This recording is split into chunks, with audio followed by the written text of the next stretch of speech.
Digital address AK0187090 Asante Mantem Edumbo Shaba Abrosan mo enewo Ebraso no siabo yedikase ena ebesomo de edimu akotene no eniem Enwumre ya na enya enkra enye de efri Kumasi Asante Mantem kajetia se idi ejademu a adani su ebenabo ene arehosam meka se ejanoa da so ejina mu dendenden a Fire service odum jadwumayefo egusua esi abrenkete ekunkoden se ejano ebeba fom His Excellency Alhaji Dr. Bawumia omani kontinhene omampanya be de akire ahyebo se dachi bi eni achichi no efom wo ebo ebeba fom ewo omayi emom na mrahye bedwam dom ketoa e de atudwa se abasobo bi a omayi apomden so afo ye de amano no ba amfani chiki emfaso bia eni so yebeko amanone ensemu na bibrem emframajan pentrudu bia afa ewa maybe so se Malawi mu no enya asem ketoa nipa dodo no ahehe apoto wonom ho a ebinom ato anananom ewo nsiedo a echapade empempem ankoma no so a asai yubeku ekra yemu enwumre eye Newman College Department of Nursing osebra bebo degree ewo nursing mu Newman College was Asante Mantem Atwoma Tachiman enroll nurse or state registered nurse we diploma nurse osebra be top up naji with degree now kwa brochra certificate no valid from one more 0267 330492 and 0246 678 004 bidi edi Piesie Lardi mema mu nyina adwo Ghana yiko Ghana manthimo ena yewe ensam no enchiremu ni asam wa ede hyase no enye de magana be dedadi magana bagbani asam no esopa Sunny Agbo ene se kejetia Dubai Central Market enkrofo abrenketa wasie wo mu fifra wo no mate eja dem dendenden a ayare hosam yankoho na ye ne KFM enkodi enkomo KFM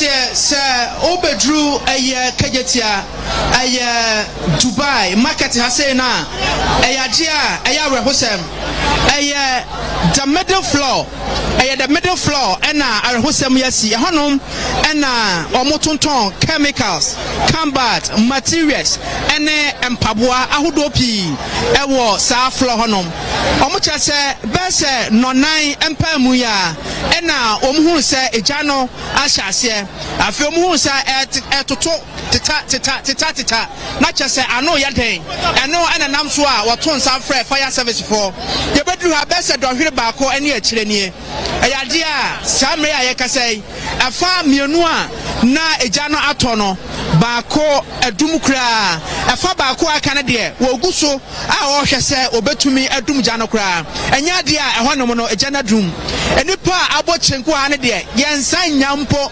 enka eno ho asem so far so good yeyi enipa miensa enwusie ekọ wo mu efa wani so onti wode wonom esi from eto ambulance mu edi omu free ha say ya enya de a yate se obia aka ejanim ayade a fire service apostle guso a woye wa fam de ehwe se ejana no bebra se kra sabre ya ye kasai ayade a fire tenders makomako enum ena wa ha say je hu se ambulance cars no mienu asan aba beka ho fire tender baako asa beka ho amana ye ensia 6 fire tenders ena aba kagetia enkamia ye se the central Kumasi and greater Kumasi there aye fire tenders wa nyina ena nei aba ha no sa so ena ambulance so mienu e wa hasisi abantima swame aye constituency wa ambulance no e wa ha sei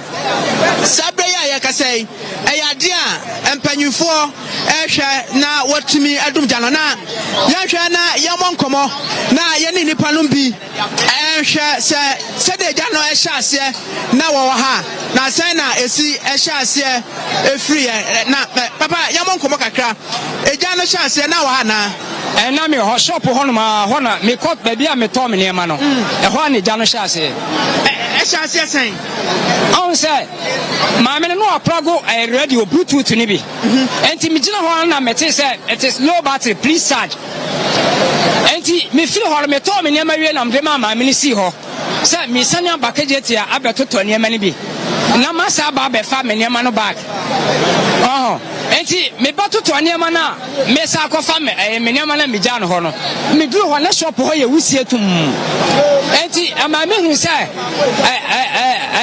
machine na no progo no machine no ho me the touch here yes ho no ma progo in the touch because o ma hihye ne ma afa progo no ho on say progo no se ka kosoro o ma progo no so wo fom o se ka progo no ko fom kosoro enti baby a moton ne ma no so no o moton ka ba ne ade wo ho enti ka ba ne ade no ka ba ne ade no ena e flash say tututu all right ka ba ne meja no anu ye dey all right yanhwe na ye ne enipa no bia wo ha amon komo na edun komo no obi akonachi but ba me na yanhwe na ye mon komo kakra wa say ma me wa begina ha na wa ye na num sa na oso wankasa na ogina ha ye dai yes mami bra yes yan fire mami na yane no emo enkomo na yanhwe mami oba hatambe bedru ya be 550 eja yanti na du bedru ha me dia me ba se me ba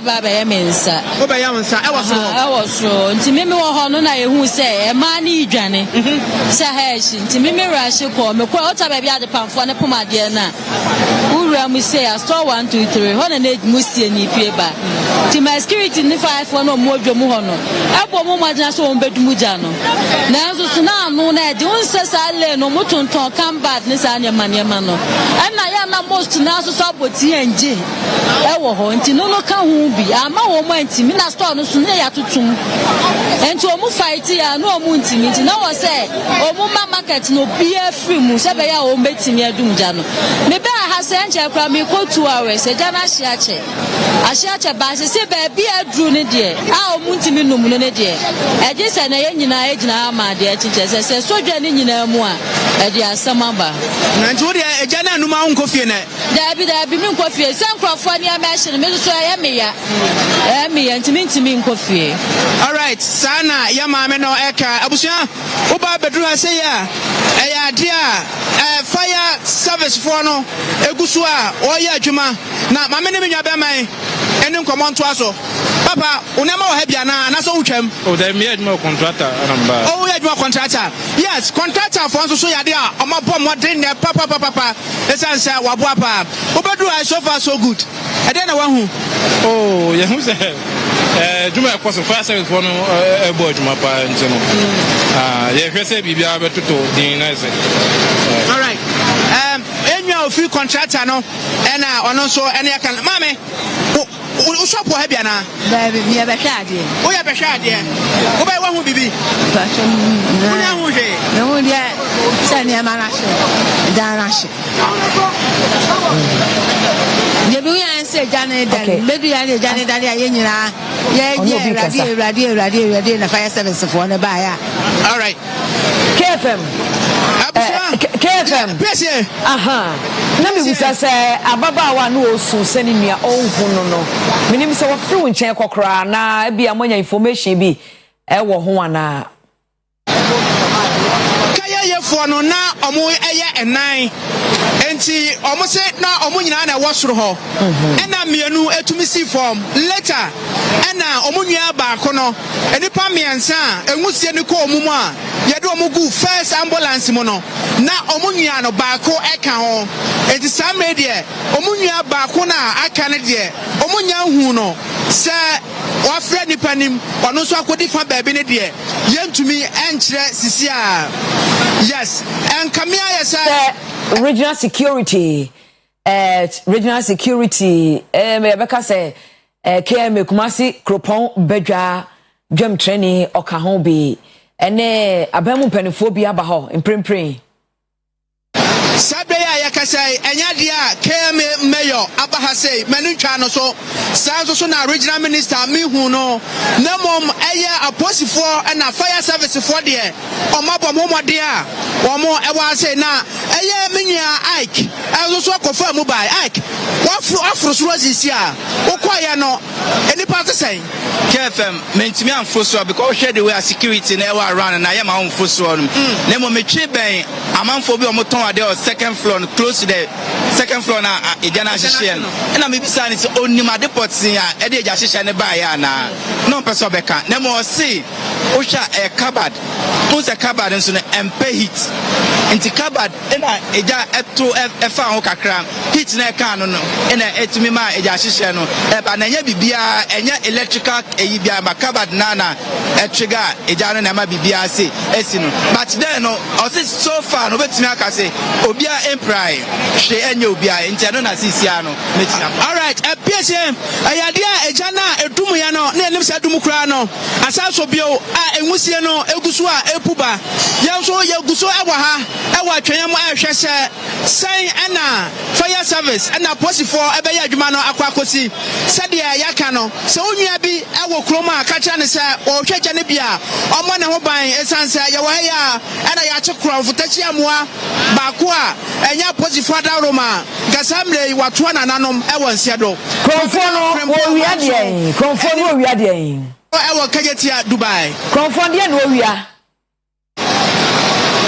kromfo no enema na wa chese ayato tumbotomfo nti wugina ho a woni ama ho so na chese wode ukọ oyima be before aposifo na boa no samle de enkwatoa nananom sedo mo bo adwuma na mo hwa mo ho ye e wo scene ho no mo sanse said the identity tutu atuo ni ade no ya na ma ya hweye so amaye na mo hu hia ye yada mo ase we eye yensentwe ni KFM na wode enkra Africa jetia Dubai abrekwam no frempon manson ene ni din asam no areho onyankopon ehu ye mobo ye koye nanim ye ko energy ahode ne kase emom na Dr. Alhaji Baumia Ghana Kronti His Excellency Osik Watarana yayi debi ebeye Zion go come ene say e frich na ekọ efom wo eso ebeti anane bo so ebeti ewo mayimo.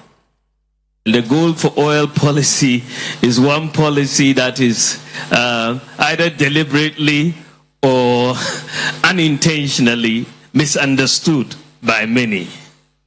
But it's always important that we shed some light when we have the opportunity for people to understand what this country is doing with the goal for oil policy, which BOST is playing a very critical role. You will all know that last year, as the country was facing a major balance of payments challenge, our foreign exchange reserves at the Bank of Ghana were dwindling, and we merely said that this was not a sustainable situation and we needed an intervention, and therefore we opted to head to the IMF to help us resolve this crisis. But this crisis was manifesting in a number of directions. The low foreign exchange reserves at the central bank.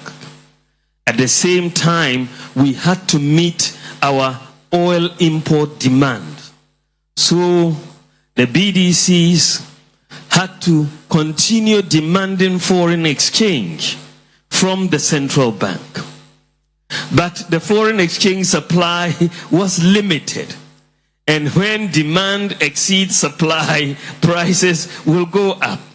And therefore, the exchange rate was depreciating at an alarming rate. And when the exchange rate depreciated, it translated in an increase in the price of fuel at the pump. And when the price of fuel at the pump increased, it translated into an increase in transportation fares. And when the transportation fares increased, it translated into an increase in food prices. And therefore, in food price inflation and on overall inflation. In fact, the the pricing by the BDCs was very, very worrying for us. One moment which gave me a lot of sleepless nights personally was when at one point the forward exchange rate of 19 cedis to the dollar was used to price fuel at the pump. 19 cedis to the dollar. Yetwa ensam no so omayi mu won ya wayi wonti a wo bo won mo man awia anaju osumo ojamo His Excellency Jubilee House Megida Sarabuta na do dankwa Akufo-Addo edi anim ama yede abasobosronko ama wonom na owura kwakwaji manu ayi omayi apomne soafo enso enya bi Minority Caucus mrachebedwamdom ketwase dabi sasem we die ba mu gani ba wonom entiase sansa na nsenya asem bi ekoso fa apomden ho a oguso eye hwehwemu nti sa abasobode no emfata apomden soafo Omampanyin dia odi ye omai enye asem bia banaga na for penchechiremu so obi awie sika che obi adisika no no ankasa edimirika abeka se omunya eboni bia yenyina ye nim se wonu mu covid nsem ba ye omu ho bom no madisika a parliament atikuo se ye hwehwe mu nsem mu no president eba se oba beba the state of the nation address no oba ye no osa beka se omunya eboni bia afa yenko hu a President Professor Ankofo nyina bobo ma no se omeje abasobode ebi ti se health minister ebi ti se information minister Ankofo nyina bobo mu din e auditor general report mu a ye hwe mu nsem mu osima bo ma baso se ye wo abasobode bi ye de ma obi a eye anesefo na doctor for mo de o nkwa eto ho a omobo nkwa ahodo ho ban a ema nipa bebre anwu ene wo se ye bo ma baso Sankofo na was a bomb abaso no omu insurance cry was ankomusa kan ketenkete no ebepi me nipa bebo mpimisia ensanka omu insurance enso obi di say nsia yes abona abaso obi di say kodo pronkroma a ono etua ne hoka yes abona abaso obi di say Frontier Healthcare Services yes abona abaso Frontier ye nyina yenim dream dia on be di ni o man mu ebe COVID baaye yes abona abaso eba ni sa no bia ka se ene amampanyin na akwa na fefe mu nyina mo baaye ene mbe di sa adwirimu yi nti me gidi ye se sa ankofo na ye di sa abasobode na mo mu nyina no e wo se agifu mu nsam efi se sa abasobode no e ye Ghana ni monyam a obi a bo ne ho moden asomo man ene de ma no nti o di koma sa ankofo yi a ebedu baby no ufu obi kra sa obo na abaso ka sa o ma because obi a kekekra tri bo na abaso nti me feel say because obi di say siyasa ne health minister ne information minister there enyi na ni monimi ya enyi mfu mu nsam Yenyina emrashe bedwam honomu a na yenka amanyosem na emprempren wo hwe empesoa ahodo wo munkonya wo mrashe bedwam a eye ahanu edioson enum na owura afenwoma ken a wo ye afutu mrashe bedwani a wo ye dom kase abedi akire ana dom kase na anu ni abedi akire a wo se eteso ye edioson num no efri so na eka ahanu 200 so de beya ebebo ama aban no eho har no to put an upper limit on the number of MPs that we must elect each year. It is unpalatable that a small country like Ghana, with its many financial problems, has 275 MPs. In contrast with all its financial muscle, Australia has 151 MPs and 76 senators. We need a change in the law to stop expansion in the number of seats in our parliament. By doing that, we would impose restrictions that help, amongst other things, in easing pressure on the public purse. Because we've heard of a proposal to amend this entrenched provision called Article 71, which will require a referendum. I believe that our colleagues on the other side are saying that there's a need to amend this because it's really a toll on public purse, and if we are many politicians getting ex gratia and all those entitlements. But suffice to say that Article 71 is not only limited to the political class. The judiciary is also a beneficiary. Other institutions of states who are the Constitution give them that dispensation are also part of it. So I believe that our colleagues may have to have a second look. It appears to me that they are looking at only the political class. But be that as it may, we still need to look at the number of seats we have in Parliament. If we give the opportunity to the Electoral Commission, I'm sure that they will look at our population and again say that they're going to create about 30 more. In my view, they are not. Bedia Beyahana Beking can a Bejidi Sabeshe Bedabase Yanko and some Fufro Emom. Na US minor name senior war Maimo as we say over a bibrem consum Papa Muni wentri a ede okonwa hodo eba no a e wo se ka bom mu yiguda na ye baako na ye hwe se ye betutu saa ntawantawa na se afri ni nimo eba na saa dia ede freedom fa hodie kankro biakoye ebeba ebibrem akoko ene ewudi sema ekoso ewo ebibrem atoye hanom no aka ho bi ama America ban ade ato abiman pani bon continue coach no ahwe se nam so akofasa akoko aba America man no name si wo man Ghana mu Junior Evelyn Palmer enkase yemu ewo tumedie sunku bi a America slav woni wonfefo a owo abimam edi ewo sugakope ewo fragmentum ena maami ichim se biman pese wotimi tu akoko ase de a na huhia pa se ni bepite se sikasem emusuantokwa abanyu maku a onyina wona so na nam so ma wontimi nyewo obetimi asia no ne krakra mu no maami de abasobosun kokra e ma Ghana mampani na adodanko akufo ado se ene obedi akonya no oboa se beya asundwe na beba abibimam. The US continues to support bilateral and regional capacity building initiatives to counter the threat of terrorism and violent extremism with partners in civil society, defense, law enforcement, and the judicial systems. During the Flintlock exercise, we've worked together to build trust between at-risk communities and the armed forces through medical outreach events. At mobile clinics in 2 regions, we're providing medical screenings and basic health care. It's that kind of work that builds trust and connection that can improve security and improve relations between vulnerable communities and our security forces. We continue to support African institutions and efforts to resolve conflict, promote peace, and restore and strengthen democracy and democratic institutions across the continent. And of course, here in Ghana. We applaud President Akufo-Addo's efforts to expand the Accra Initiative's work. America sure ni penia on the Dejumedi Sunko a ekoso wo abimam ano Rear Admiral Jamie Sands ewie ni say America man awiata so obebo ama basabasa ye na ewudi sema ekoso abimam no otimi apepomesi bre ama no. I've spent the last few days visiting the training sites here in Ghana and in Côte d'Ivoire and seeing the high quality training our forces are participating in. It's always so heartening to see firsthand the tremendous benefit exercises like this bring to all of us. These outstations provide unique training to include urban, expeditionary, and here in Volta, a first time ever for Flintlock, maritime. The growth in capabilities reflects the wide diversity of challenges we're called upon by our collective nations to solve. As a Naval Special Warfare officer, I personally always appreciate seeing the maritime training, and it's great to see both our African and international partners here today. Yetwa ensamno esoa yeko omanche chireni nimpuntuo emo.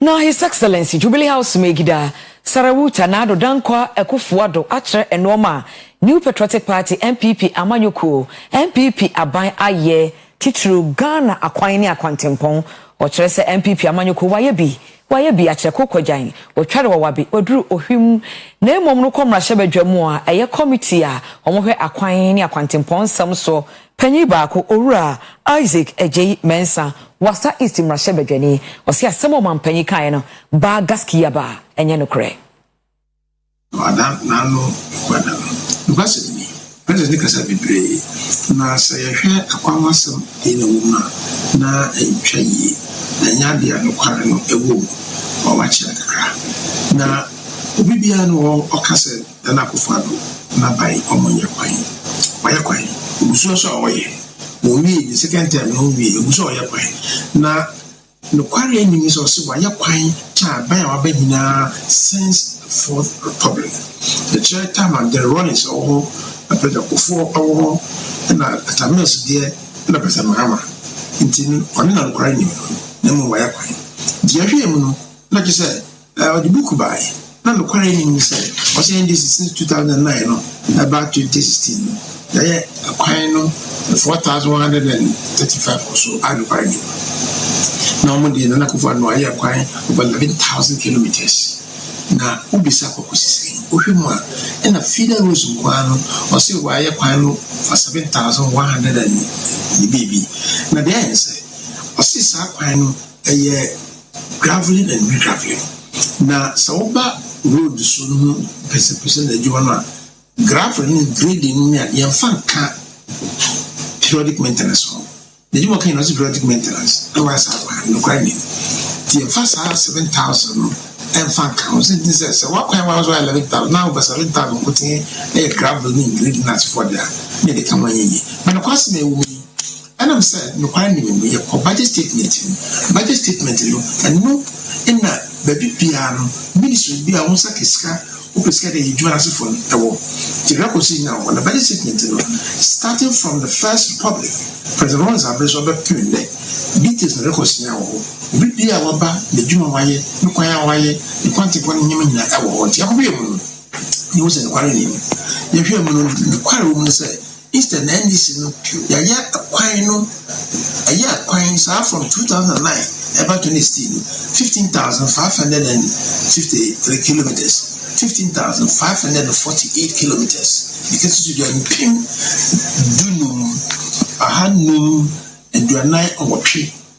And no Nikwanya, where records in one. You must sign your body statement. Namum, the Nakufar, Snitty or body statement in one, or the Amma, or BBS, slide no way, no wire, name and no budget to help somebody. Nikwaya. 6,435 kilometers. Quensini, Piesie, Lardi, and no in our book. Yanko Bambo and Sem Emwe. You could be a friend of Tech Divisal Company. One more Aya Bambo and Honoma, and a Atuja said, or minor air chrono. Say, Ubo Hobai here, and would saw any bear, Sadia, Rosamwesi, or Kajitia Central Market. One more air no mabia, a boama say a jumpo, but dairy every baby, a jet to baby, a dear no fidiano, a betimi a honing am I a boy and hobai? Not as a way about them, and a baby out the Besibia. A sounds we a solar, just say, we are by it's me a charging. And the way no, dear ANSA. Say obi eba opia ofa remote no aso esiso usosi so a ebe sorry na chese ebo adwuma enti whilst ebo adwuma no enyoma ya connect yi say ejatoma ebe ye dede weitoma ebe ye dede ebe sibia enti chese me fa ba akona we no chese obi era dem honom no ena na eye dede no enti dede na no eden pa. Another good thing is when they say, a day there, a best fro baby, I will be. And to quite a fast way, and say, a Joe phone near connected to a Fidiano.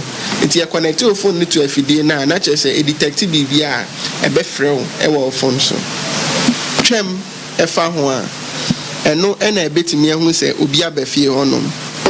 Way, Esha on Poma, so be beyond Poma, and neighbor who say, Obi a beyond Poma. And now remote. The remote in there, would the doom no? If I say what be fee, one and wo fee, or per se or that. Enti says I net here there, per se, if you didn't pay the how I been, if you say one and wo fee. Enti and also an oba, no for remote, no mea, no doom, no send a bear, or man and I'm what, any did. Enti say, oh, but da. Personal, the other answer before remote, no as well so. Who so this one not say event be a trigger, a bear day, a day de so no na uni hwa e frɛw na nya wa etimi frɛw nua ana o sister ana wadamfo bi nso e bona mane sɛ sei na esi wo fie enti ombra na ombɛhwɛ e frɛw a voice pre-recorded voice no e ba wa mane sɛ eja no e bia esi wo odan we mu anaasɛ ɛwɔ wo dan wei mu anaasɛ krɔmfoɔ no ogyina wo dan wei mu anaasɛ mpoma no akrɔmfoɔ no bi ɛyɛ wo bedroom deɛ no wabie kɔɔ no saa na ɛyɛ ɛbɔ amanneɛ saa ɛna yɛbusa yɛn ho sɛ ɛfrɛ wo no na kwan bɛn na wobɛfa so ahwɛ ɛne yɛse ɛne yɛnyɛ camera a wotumi ɛde hwɛ enti ɛba a wofa camera na wotumi hwɛ camera wei nso so ɛno atumi twan ne ho camera no ɛyusu solar camera koro ya nso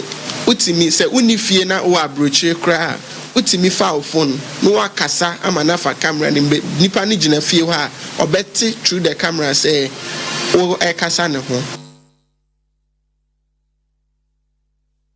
Ghana ya waji oye we eye Ghana ni Ken University ni awa graduate nsa no adwuma no ayiko yentoa ensem no eso na yenko adwempone ni arehosem emo yede ko Upper West Achievement no emo ewo Eastern Region epo emantem kra friend mama krom papa bi ene ne ba yesa ya arehosem pa yetwitwa ne ba no awon frinhia aduonu nwotwe papa no enya asem keto papa ne de wangu a Oyerepa so a oje ayarehwe na Kofi Basare ohunu arehosem a wodi ho adanse ene Oyerepa kase edi nkomo ensem we eno de tuda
Zani kasoa ye ko dwaso ye fasio broma kakao koko ho asem na ye die Ghana koko akuafo doso eni gisem bi eba yese nhihye egu akwan so se de be adachi bia no koko ntumu ebeba Isaac ana ewo nsemi enkae Mpanimfu a won na woda Cote d'Ivoire Ghana Cocoa Initiatives no ano e de atugo a kire se bore ye won afamudi biara wobetumi se de be ya cocoa bo e wo man Ghana mu e na afi Cote d'Ivoire man nimu no ebetimi akosoro na enen anamso aboa ma akuafo a won na wodi cocoa hu dwuma enso no won abrabo atumi asi won yiye Ghana Cote d'Ivoire Cocoa Initiatives yi aya dwuma soronko a enen wode bai se de be ya wo be ka bom na saa aman abien a imprempren cocoa ahoro a efri amanyimu ekọ amanhofro so no eye oham chichemu aduosia no won aka won ho abom sade abeya nin betimi aboa ma akuafo abrabon so atimi akonkan Madam Tewia Eja Kokwa Aten technical manager ma Ghana Cote d'Ivoire Initiative Cocoa Initiative. We have been focused on working representing our two countries to engage in a collaborative discussion with the various actors in the sector. As you know, volatile pricing has been a problem for the cocoa sector, which is not allowing the farmers to get the true benefits that they should be getting. We have engaged over the past few months actively with the partners in the industry industry to ensure that we kickstart conversations on the actions that we all need to take to help our farmers get better pricing. Our two countries put in place the LID price, the Living Income Differential Price Mechanism, a few years ago, and we are working together to ensure that the price mechanism is consolidated. We are looking at various actions that need to be taken and the accountability that needs to be put in place to ensure that we are able to get better prices for our farmers. Mr. Stephen Eshia enso a member of Fair Trade Ghana Network. This workshop is a very good workshop which was sponsored by AVSL, which is equity program, and I think this is a very good program for us to have a meeting discussion on how we can improve the cocoa and also cocoa production and also the pricing of the cocoa, and then also making cocoa, the farmers having a living income. Mr. Fortin Blay, president of Fair Trade Cote d'Ivoire, also Kasai, no Oyerepa TV so near your Asantimantem digital address AK018 7090 Asantimantem ye try a horny ago pramaso na sana no ye befa ya boafo enkrato aba. Oyerepa TV, a station that makes me feel so happy. Hey, Oyerepa TV, the number one station for the whole nation. It's about entertainment, education. Oyerepa TV will take you to different.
Eno Vinicius Junior Real Madrid winger Ninsomodi Tuja eno yemu adwo na yemu akwaba de edusi no agudie mu nsem ye ne Malik Jabdol edi nkomo 1-on-1 okasai efa Ghana football ho ebi koi ema Asante Kotoko betwe nkomo ene enwumrei odawani Kokobi Bismarck Mensa na so ya wakasa afa Blasters a local player bia enka hono sanso na no woka akasa afa Blasters no night for the champions UEFA Champions League ningine bedi ho nkomo ene enwumrei sports lawyer ni the only sports lawyer in Ghana football yensha se enfi Malik Jabel na so ye former player for the Blasters of Ghana, legend for Asante Kotoko 101 with Oyerepa TV. Watch Kotoko JC da one year member. I just say he doesn't care. He started legendary. We started donating 10 CDs every month. I mean, I had a chance here. So you move area, then we go to his aid. San Heshas here, Opem said, the club Nana Yao came in with this help. Every win gives us 4,000. They don't win. There should be a reason. Let me give you an example of that. It wasn't deliberate, but it hurt us. Working a team, and the following weekends we were supposed to play House of Folk in Kumasi. We knew how serious it was. So you're trying, Bob, you're trying up to Wednesday, Thursday, and a true official letter to call management. So this is the time. So see their tempers, ill feelings are cut down. We wanted to go and psych up these players for us. And almost said, no, we shouldn't go. We should wait for another time. Prosper Nati, when he came to Kumasi, honestly, me, I've never heard about him and I don't know him. I've never seen him. But we will feel and all by. I say, oh, no, your friend in Nati. How he managed to come to my house, he can tell. And I say yes. And also, Onene, the new, supposed to be the new coach for Kotoko, into Bameho. And we do it on. We all went in. And also, Befa Kotoko. Also, Befa Kotoko. Now, one to me is Shasia without seeing most of the old players. He knows that we can help him, you know, to be quicker in realizing certain things in the club. Kobe Benson, a coach, Emma Accra Great Olympics, and already to just say Ghana League na yebono. You players view more on we are dear cry. Foreign players are Chris Hutton, Atonensa, Afromono. A total disrespect to our local league. Yeah, for me, it doesn't speak well of our league. You know, there should be a plan, there should be a policy. You can't call Black Stars without any local player. It doesn't speak well of the league. It doesn't encourage the local players. I don't know, maybe it's not right. You know, it doesn't speak well of our brand. There should be a policy that maybe for local players, a Black Stars, there should be maybe 5% of the players should come from, you know, it's encourage these boys. And I heard you asking Anoka that maybe because when we went to Chan, they didn't do well. You saw Black Stars in the World Cup, they did well. How many players were in there? How many players have they called? You know, disappointment will always be there, but it doesn't take the good players and quality from players. I think that there should be a national policy of, you know, on your Damayan League, you know, players, you know, everybody will want to go out because you only have to go out to be recognized. But I can tell you, some of these players are better than this foreign. Brilliant submission from Kobe Mensah. There should be a policy in our league, a local place, na omosia kind ama the Blasters of Ghana. No, it's no walker. The blame na Emma tournament Ghana koya ya nyadi. Or say no nti and a place ni be enya kwenya into the Blasters.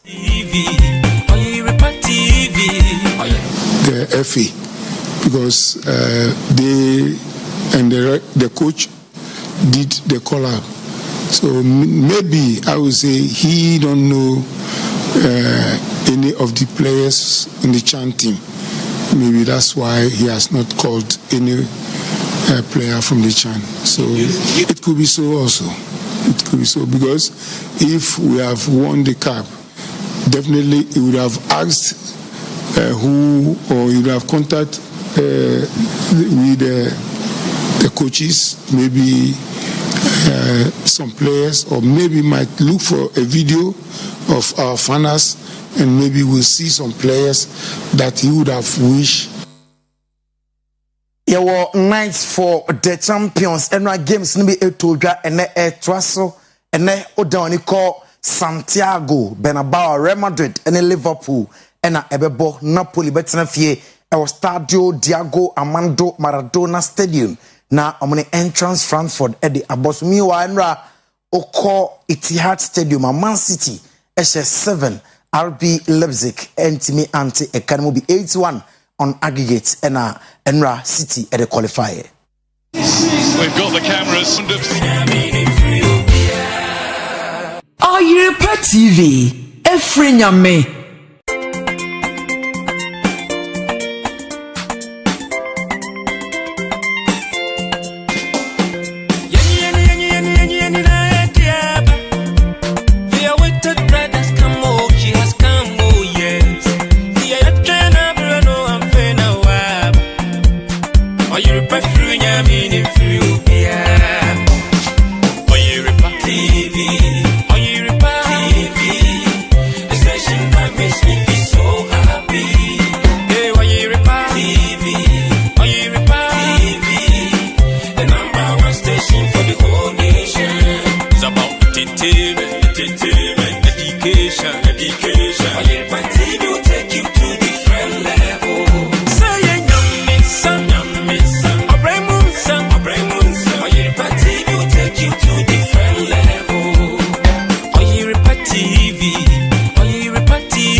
TV, Efrinyame.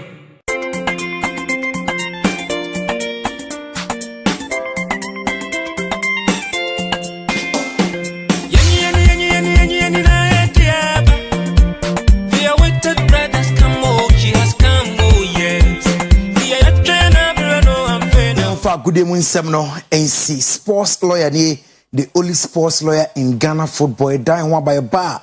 It the Nigeria Cassie ever dying.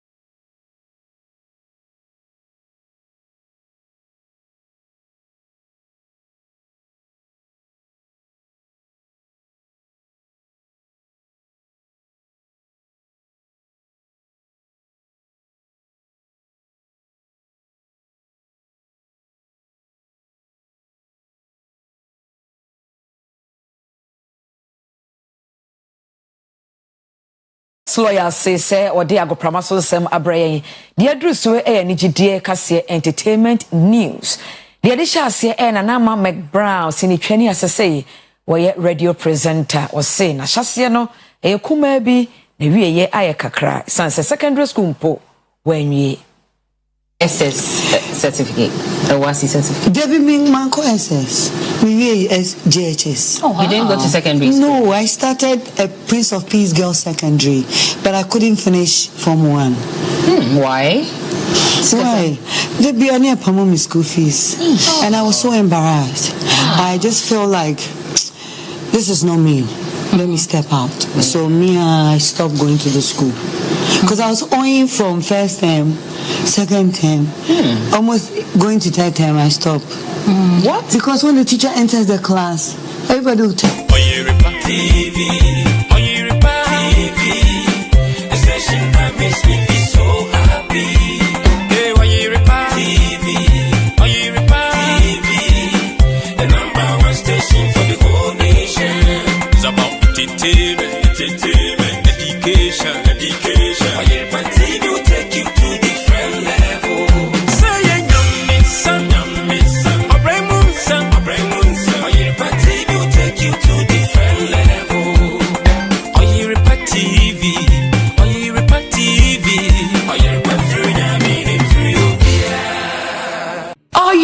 TV, Efrinyame.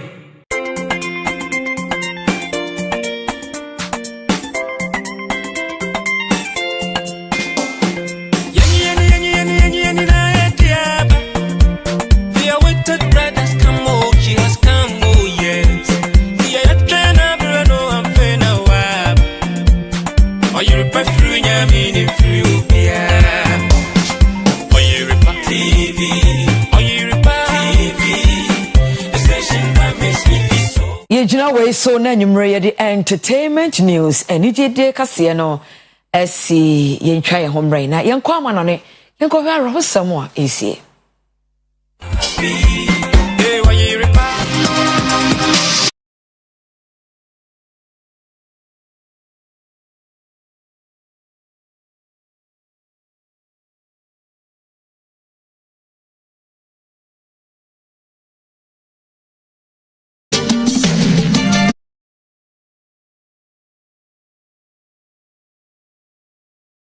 manone ensem ne ebibrem anafo FM amai bi ho aka Malawi, Madagascar, Mozambique eka ho enipa bebro be 200 omoto nananam ewon siedo enframa mu o den enframa emu hu ena atwa fa wonom so Oyerepa TV, the #1 station for the whole nation.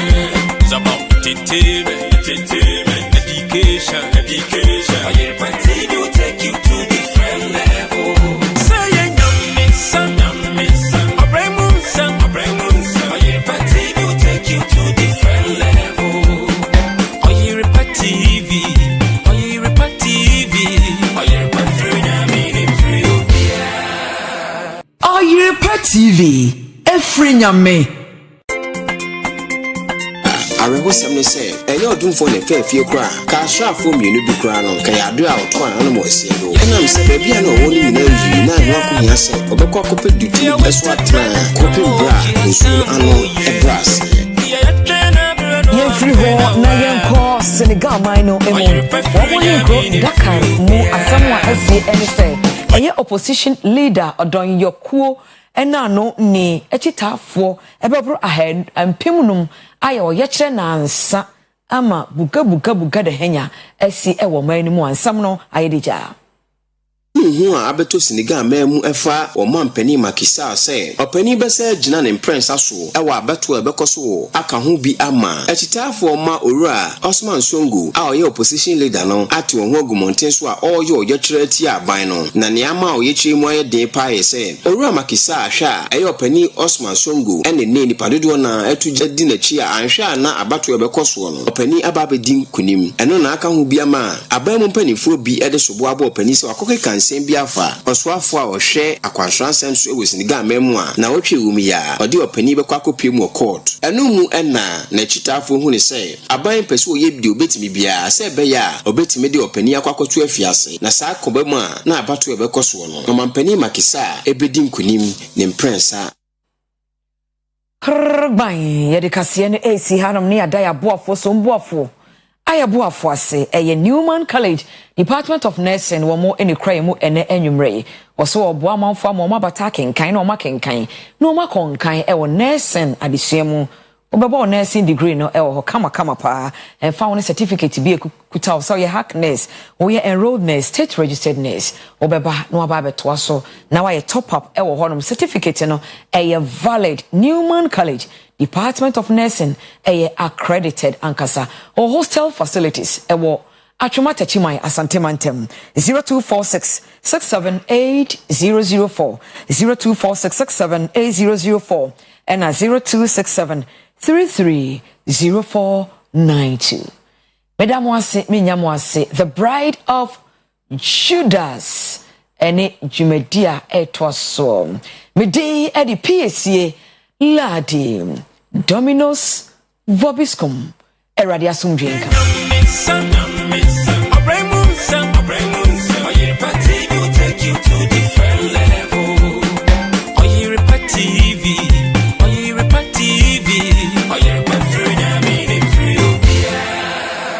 Oyerepa TV, Efrinyame.